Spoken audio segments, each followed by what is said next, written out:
Hi, I'm Marie Saba. Thanks so much for joining me today, and thanks especially to Robert and the whole team at Melissa's for having me. It is really a pleasure to be here with all of you. Today I'm excited to share my brand new book, Don't Worry, Be Happy, 101 Deliciously Clever Food Puns.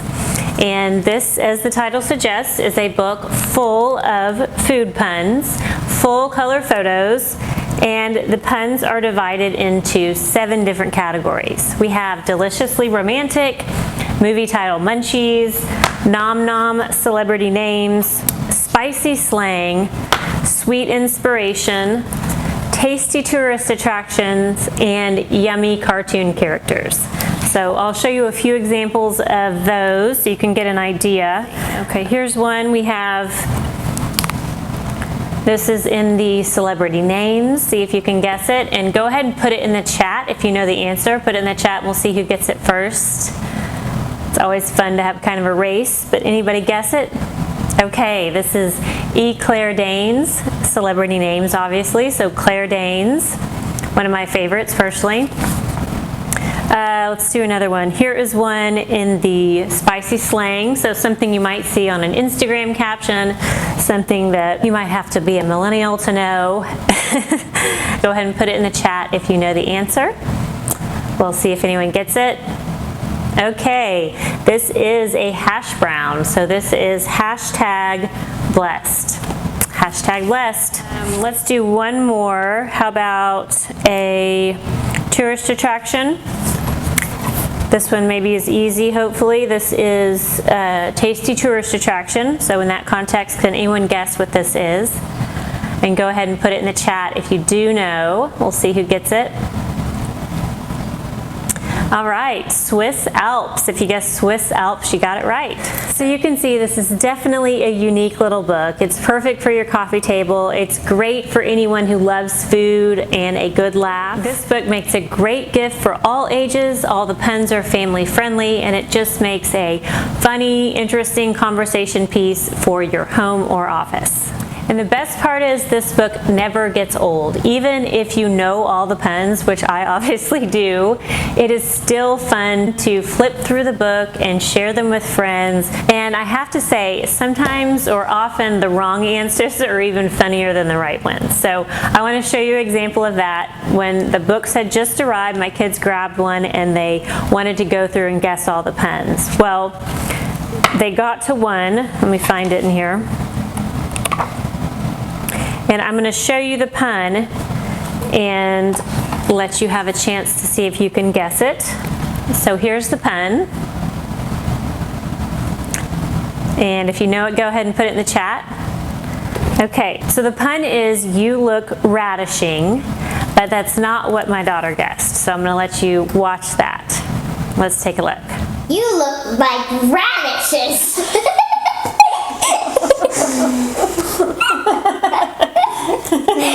Oh, why not? You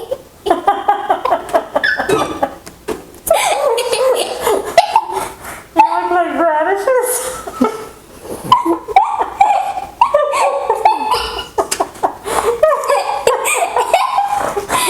Okay, movie titles.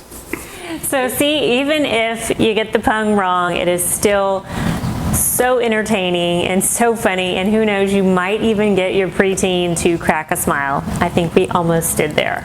So now that we've talked a little bit about the book, we're going to move on to some related topics that I hope will be both interesting and entertaining.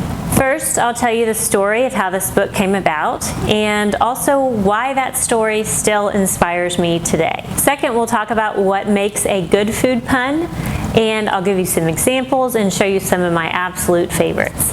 Next, we'll talk a little bit about what makes a bad food pun, at least for my purposes of this book.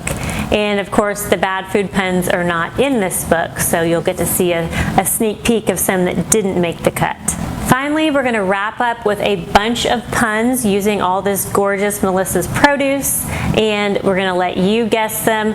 And these are all brand new puns, so you are getting a sneak peek of what's to come. And while I will be giving answers today, you should know there is no answer key in this book. So if you get stuck, you can always hit me up on my Instagram account at Marie Saba, and I really hope you do. I would love to hear from you.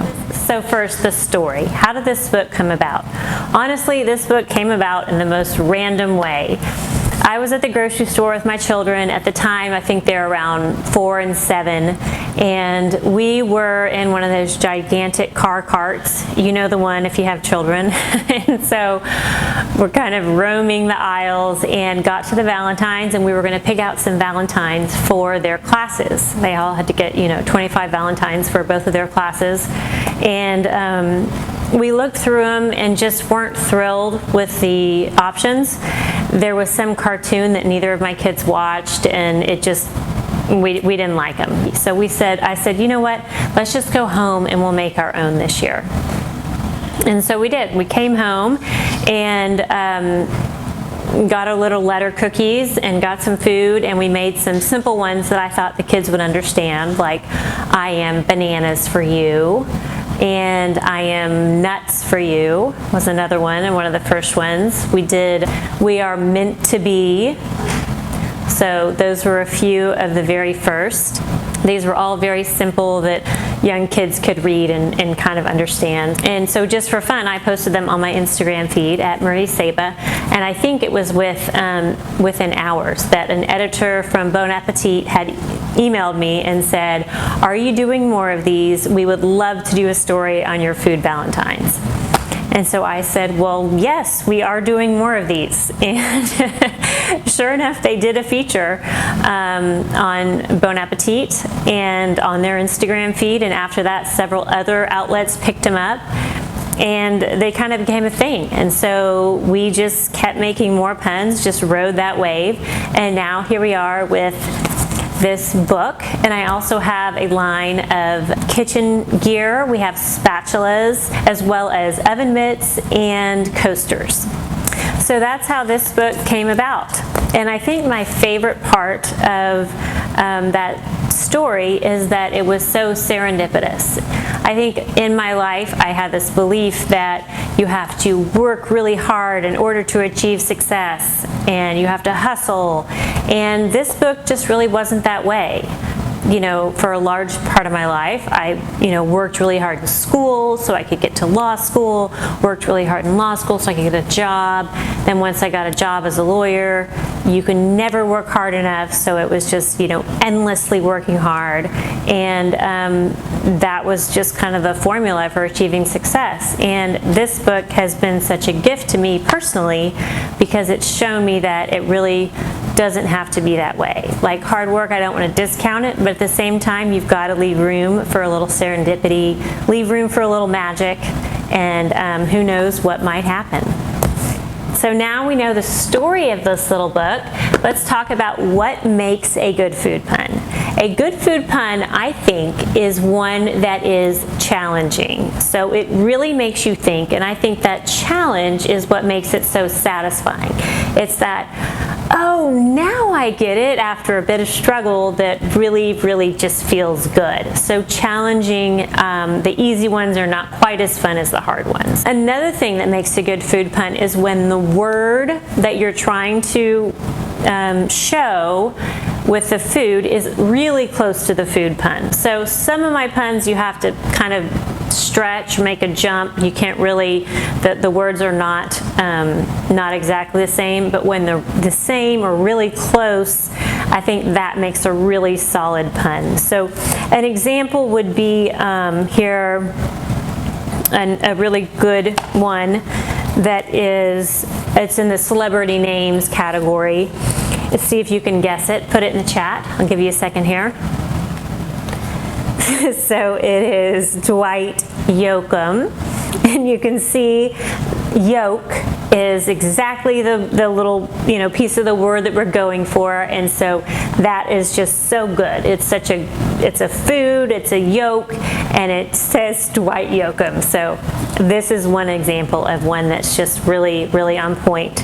And another thing that makes a good food pun, and I'll use this one again as an example, is that the food is recognizable, and also colorful or photogenic helps. So this is a very recognizable food. It is colorful, especially against this blue background. So this to me is a really good food pun.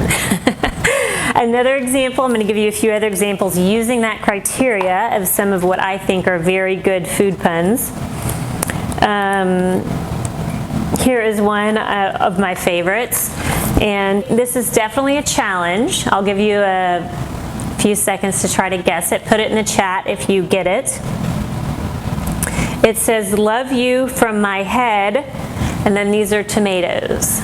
So see if you can get it. Anyone?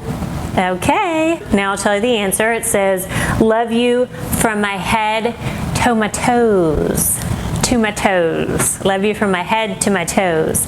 So again, this one meets all my criteria of it's very challenging. You probably had to think about it. It uses the to my toes is tomatoes almost exactly, so it fits the word and the pun fit really well. And also we have a recognizable photogenic food, so this makes a really good food pun in my book. So those are some really good food puns. Let's talk about some bad food puns, and these are not in my book. These are ones that didn't make the cut, and they would be puns first that are controversial or political, and maybe you're surprised that controversial or political food puns exist, but they do.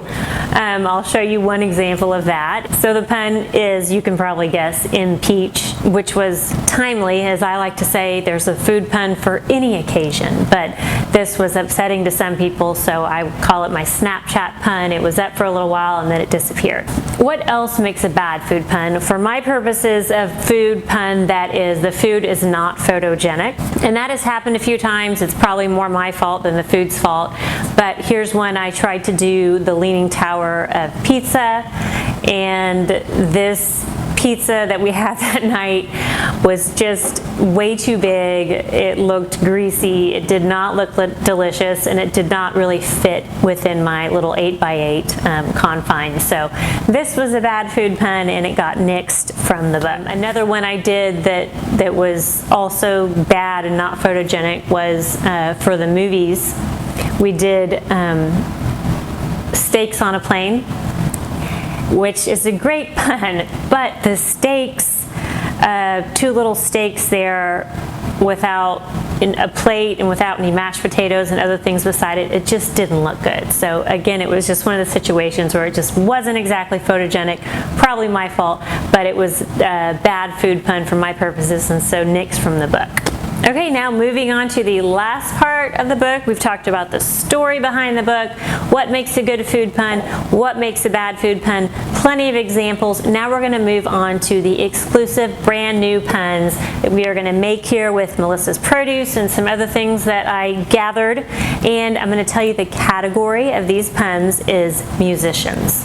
Or bands, rock bands, not necessarily rock, but bands, musicians. That's the category. So we're gonna make up a bunch of these and see if y'all can guess them. I'm gonna have my daughter come in and help me sort out the letters, and we are going to spell out some puns, and then again, you guys try to guess them. So hopefully this will be fun. I know I'm looking forward to it.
that about wraps it up. We didn't do all the puns, all the musician puns that I had. A few others I'll just do real quickly. We have, these are rolls, Rolling Stones. We had some snap peas, sugar snap peas for REO Speedwagon. Those would be a lot of letters to find, so I'm just telling you a few of these just for fun. This one, an eggplant. This was going to be Robert Plant. What else do we have here? We had some macaroni and cheese, going for Fleetwood Mac. There was one, oh right, my husband wanted to do, it was Keith Richards. Keith Richards. My husband really wanted to do Keith Richards with chard. So Keith Richard. It's amazing. You can find food in so many people's names and musicians and bands' names. A few others we had Chuck Berry. We had the oats here for Otis Redding. So just endless ideas for puns. Thanks again for joining us today, and thank you again, Robert and Melissa's Produce, for having me and hosting me and sending me all this delicious produce to work with. I really appreciate it, and I hope you guys enjoyed learning about this book and the story behind it and what makes a good pun and bad pun, and then also hope you had fun guessing some of these new ones. If you have any questions or anything else you want to know about this book or the food puns, please feel free to comment in the chat or in the comments. We'd love to hear from you. Also, you can reach me anytime on my website at mariesaba.com. You can email me there, marie@mariesaba.com. You can also reach me on Instagram at mariesaba, and there I have, in addition to a lot of fun food puns, also have lots of recipe ideas and cooking inspiration, as well as I love to make pies, so there's a lot of pies and instruction on that. So I hope you'll join me on Instagram, come connect with me over there, and I would love to hear from you. And that's a wrap. So thanks again for joining me. Thanks again, Melissa's, for having me, and I'll look forward to your questions.